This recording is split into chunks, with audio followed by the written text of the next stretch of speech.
But he raised a point that's true, I believe, and that is we walk around thinking my body is only my own.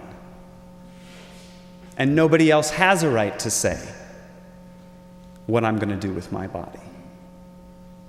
And that's where the complexities of this comes in, of each body mattering. That's where the lives of children, and especially women, as we talk about reproductive rights and what's happening as they're being attacked, that's where that complexity comes in. Each body matters, but so does every other body, and all of those relationships. Our bodies are not only our own. And yet, how much of a say do we have? To be true, to be certain, there are classes, whole classes of people whose lives, whose songs have been denied from the conversation about what they will do, about how they will live. And there are those of us who have been privileged to be part of that conversation, have never even given a second thought to the fact that our voice would be at the table, that we would have equal say. And so making sure that there is space in the dialogue for the songs and the sounds of the voices and the lives of the women and the children who have for so long been kicked aside and been told, this is what is right for you, let me tell you. And the people of color who have been institutionally denied access to power, to have their songs valued and heard.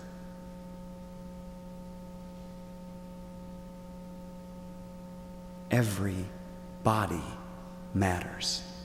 What would it look like if we lived in the world as if it were true? Maybe we would walk through each day the way that some people have been walking through Art Prize, stopping, looking, wondering,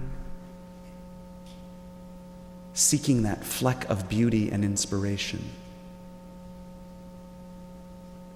Maybe we would treat each person as a work of art, each person, to be cherished and valued.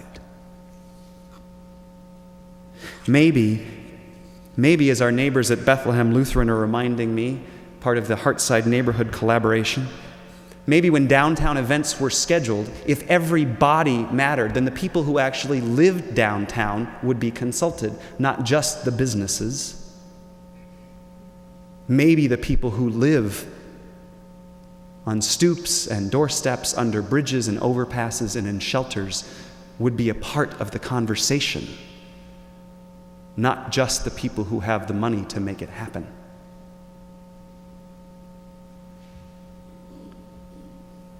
Maybe we would spend more time listening to one another for the songs that are being sung.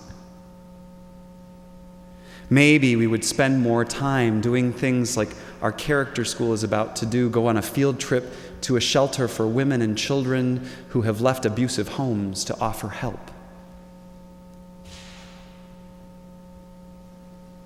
Maybe we would occupy Main Street, Monroe.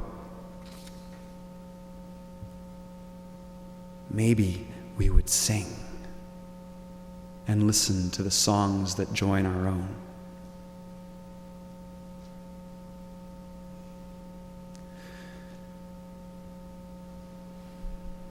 You've heard me or read me say that I've recently gone through some training as a yoga assistant.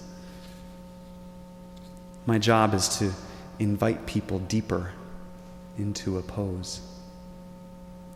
But the first step in doing that is to acknowledge the body that I am present to. The first day of class, the first day of the training, we did this exercise that I'm going to invite you to do briefly. I want you to turn to somebody near you. Yeah, I'm going to break the barrier. I want you to turn to somebody near you and come as close as you can to touching hands without actually touching. And if you're not near somebody, try and do it with your own hands. See if you feel anything between your hands.